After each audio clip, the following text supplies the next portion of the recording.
ಹಿಂದೂ ಧರ್ಮದಲ್ಲಿರುವ ನಂಬಿಕೆಗಳ ಪ್ರಕಾರ ಮನೆಯಲ್ಲಿ ಕೆಲವು ಪದಾರ್ಥಗಳು ಎಂದಿಗೂ ಖರ್ಚಾಗಬಾರದು. ಆ ವಸ್ತು ಇನ್ನೇನು ಖರ್ಚಾಗುತ್ತಿದೆ ಎಂದಾಗಲೇ ತಂದಿಡಬೇಕು. ಯಾಕೆಂದರೆ ಆ ವಸ್ತುಗಳು ಖಾಲಿಯಾದರೆ ಅಪಶಕುನ ಎಂದರ್ಥ.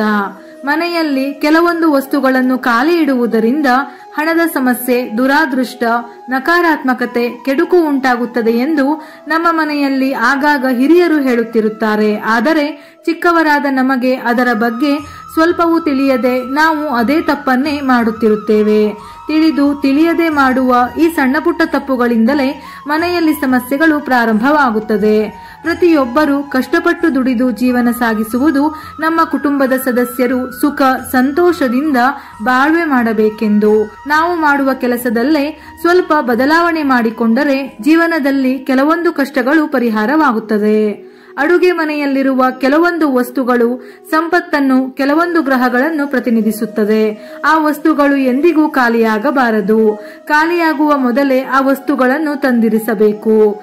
ನಿಮ್ಮ ಜೀವನದಲ್ಲಿ ಒಳ್ಳೆಯ ದಿನಗಳು ಇದ್ದಕ್ಕಿದ್ದಂತೆ ಕೆಟ್ಟ ದಿನಗಳಿಗೆ ತಿರುಗಿದರೆ ಖಂಡಿತವಾಗಿಯೂ ನಿಮ್ಮ ಮನೆಯಲ್ಲಿರುವ ವಸ್ತುಗಳ ಬಗ್ಗೆ ಗಮನ ಕೊಡಿ. ವಾಸ್ತುಶಾಸ್ತ್ರದ ಪ್ರಕಾರ ಮನೆಯಲ್ಲಿರುವ ಖಾಲಿ ವಸ್ತುಗಳು ನಿಮ್ಮ ಪ್ರಗತಿಯ ಮೇಲೆ ಕೆಟ್ಟ ಪರಿಣಾಮಗಳನ್ನು ಬೀರುತ್ತವೆ.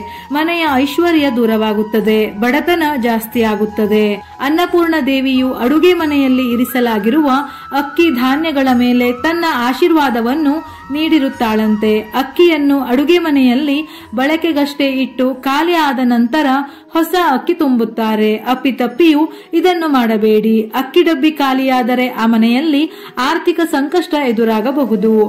ಅಕ್ಕಿಯು ಶುಕ್ರನಿಗೆ ಸಂಬಂಧಿಸಿದೆ. ಶುಕ್ರನನ್ನು ಸಂಪತ್ತು, ಬೆಳವಣಿಗೆ, ಭೌತಿಕ ಸಂತೋಷಗಳ ಅಂಶವೆಂದು ಪರಿಗಣಿಸಲಾಗುತ್ತದೆ.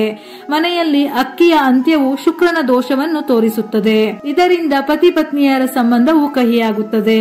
ಕುಂಕುಮ ಹೆಣ್ಣಿನ ಸೌಭಾಗ್ಯದ ಸಂಕೇತ. ಹಾಗಾಗಿ ಕುಂಕುಮ ಎಂದಿಗೂ ಖಾಲಿಯಾಗಬಾರದು. ಮನೆಯಲ್ಲಿ ಸದಾ ಅರಿಶಿನ ಕುಂಕುಮ ಇರುವುದು ಸಕಾರಾತ್ಮಕತೆಯ ಮಂಗಳಕರವಾದ ಸಂಕೇತ. ಮನೆಯ ಅತ್ಯಂತ ಮಹತ್ವದ ಅಂಶವೆಂದರೆ ಅದು ಆ ಮನೆಯ ದೇವರ ಮನೆ. ದೇವರ ಕೋಣೆಯಲ್ಲಿ ಎಂದಿಗೂ ಖಾಲಿ ಕಲಶವನ್ನು ಇಡಬಾರದೆಂದು ಶಾಸ್ತ್ರಗಳು ಹೇಳುತ್ತವೆ. ಇದು ಅಶುಭದ ಸಂಕೇತ. ಕಲಶದಲ್ಲಿ ಸ್ವಲ್ಪ ನೀರನ್ನು ಹಾಕಿಡಿ. ನೀರಿನ ಪಾತ್ರೆಯಲ್ಲಿ ಯಾವಾಗಲೂ ಸ್ವಲ್ಪ ನೀರು, ಗಂಗಾಜಲ ಮತ್ತು ತುಳಸಿ ಎಲೆಗಳು ಇರಬೇಕು. ಇದರಿಂದ ನಿಮ್ಮ ಕುಟುಂಬದ ಮೇಲೆ ದೇವರ ಅನುಗ್ರಹವಿರುತ್ತದೆ. ಮನೆಯಲ್ಲಿ ಸುಖ ಸಮೃದ್ಧಿಯು ನೆಲೆಸುತ್ತದೆ. ಮನೆಯಲ್ಲಿ ಹಣ ಇಡುವ ಜಾಗ, ತಿಜೋರಿ ಅಥವಾ ಪರ್ಸ್ ಯಾವಾಗಲೂ ಖಾಲಿಯಾಗಿರಬಾರದು. ಇದು ಬಡತನಕ್ಕೆ ಕಾರಣವಾಗುತ್ತದೆ. ಅದಕ್ಕಾಗಿಯೇ ಯಾವಾಗಲೂ ಸ್ವಲ್ಪವಾದರೂ ಹಣವನ್ನು ಇರಿಸಿ. ಶಾಸ್ತ್ರದ ಪ್ರಕಾರ ತಿಜೋರಿ ಅಥವಾ ಪರ್ಸ್ ಸಂಪೂರ್ಣವಾಗಿ ಖಾಲಿಯಾಗಿದ್ದರೆ ಲಕ್ಷ್ಮೀ ದೇವಿ ನೆಲೆಸುವುದಿಲ್ಲ. ಇದಲ್ಲದೆ ಅವುಗಳ ಜೊತೆಯಲ್ಲಿ ಗೋಮತಿ ಚಕ್ರ, ಶಂಖ ಇಡುವುದರಿಂದ ನಿಮ್ಮ ಶ್ರೇಯಸ್ಸು ಹೆಚ್ಚುತ್ತದೆ. ಅರಿಶಿನ ಮಂಗಳಕರ ಸಂಕೇತವಿರುವ ವಸ್ತು. ಹಾಗಾಗಿ ಮನೆಯಲ್ಲಿ ಎಂದಿಗೂ ಅರಿಶಿನ ಖಾಲಿಯಾಗಬಾರದು. ಅಡುಗೆಗೆ, ಪೂಜೆಗೆ ಅರಿಶಿನವನ್ನು ಬಳಸಲಾಗುತ್ತದೆ. ಅರಿಶಿನ ಗುರುಗ್ರಹಕ್ಕೆ ಸಂಬಂಧಿಸಿದೆ. ಒಂದು ವೇಳೆ ಅರಿಶಿನ ಖಾಲಿಯಾದರೆ ಗುರುವಿನ ದೋಷದಿಂದ ನಿಮಗೆ ಹಣದ ಕೊರತೆ ಶುರುವಾಗುತ್ತದೆ. ವೃತ್ತಿಯಲ್ಲಿ ಹಿನ್ನಡೆಯಾಗುತ್ತದೆ. ಅರಿಶಿನ ಖಾಲಿಯಾಗುತ್ತಿದೆ ಎಂದಾದಲ್ಲಿ ಅದಕ್ಕೂ ಮುನ್ನ ಹೊಸ ಅರಿಶಿನ ತಂದು ಅರಿಶಿನದ ಡಬ್ಬ ತುಂಬಿಸಿ. ಮನೆಯಲ್ಲಿ ಅರಿಶಿನದ ಕೊರತೆಯು ಸಂಪತ್ತು, ಹಣದ ಕೊರತೆಯನ್ನು, ಶುಭ ಕಾರ್ಯಗಳಲ್ಲಿ ಅಡಚಣೆಯನ್ನು ಸೂಚಿಸುತ್ತದೆ. ಅರಿಶಿನವನ್ನು ಯಾರಿಂದಲೂ ಕೇಳಬೇಡಿ ಅಥವಾ ಯಾರಿಗೂ ಕೊಡಬಾರದು ಎನ್ನುವುದನ್ನು ನೆನಪಿನಲ್ಲಿಡಿ. ಅಡುಗೆ ಮನೆಯಲ್ಲಿ ಉಪ್ಪು ಇಲ್ಲದಿದ್ದರೆ ಆಹಾರವನ್ನು ಬೇಯಿಸಲು ಸಾಧ್ಯವಿಲ್ಲ.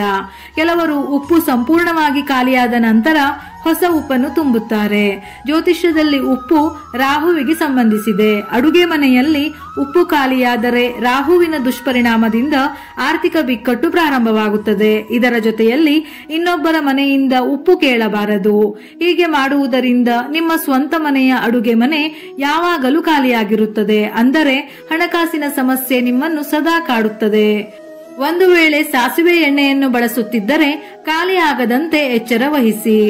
ಎಣ್ಣೆ ಖಾಲಿಯಾದ ನಂತರವೇ ಅಂಗಡಿಯಿಂದ ಮನೆಗೆ ಎಣ್ಣೆ ತರುವುದು ಸಾಮಾನ್ಯವಾಗಿ ಕಂಡುಬರುತ್ತದೆ. ಅಪ್ಪಿತಪ್ಪಿಯೂ ಇದನ್ನು ಮಾಡಬೇಡಿ. ಸಾಸಿವೆ ಎಣ್ಣೆ ಶನಿ ಗ್ರಹಕ್ಕೆ ಸಂಬಂಧಿಸಿದೆ. ಇದರಿಂದ ಶನಿ ದೋಷ ಉಂಟಾಗುತ್ತದೆ. ಸಾಧ್ಯವಾದರೆ ಪ್ರತಿ ಶನಿವಾರ ಸಾಸಿವೆ ಎಣ್ಣೆಯನ್ನು ದಾನ ಮಾಡಿ.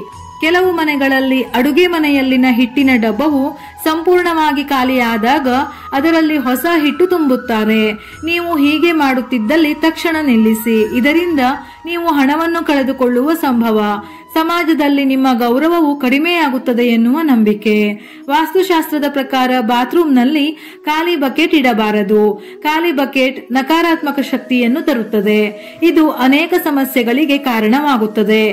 ನೀವು ಬಕೆಟ್ ಅನ್ನು ಬಳಸದಿದ್ದರೂ ಯಾವಾಗಲೂ ಅದನ್ನು ನೀರಿನಿಂದ ತುಂಬಿಸಿ. ಅಲ್ಲದೆ ಮುರಿದ ಬಕೆಟ್ ಅನ್ನು ಬಳಸಬೇಡಿ. ನೆನಪಿರಲಿ, ಸ್ನಾನಕ್ಕೆ ನೀಲಿ ಬಣ್ಣದ ಬಕೆಟ್ ಬಳಸಿ. ಬಳಸಿದ ನಂತರ ಬಕೆಟ್ ಅಲ್ಲಿ ನೀರು ತುಂಬಿಸಿ. ಎಂದಿಗೂ ಖಾಲಿ ಬಿಡಬೇಡಿ.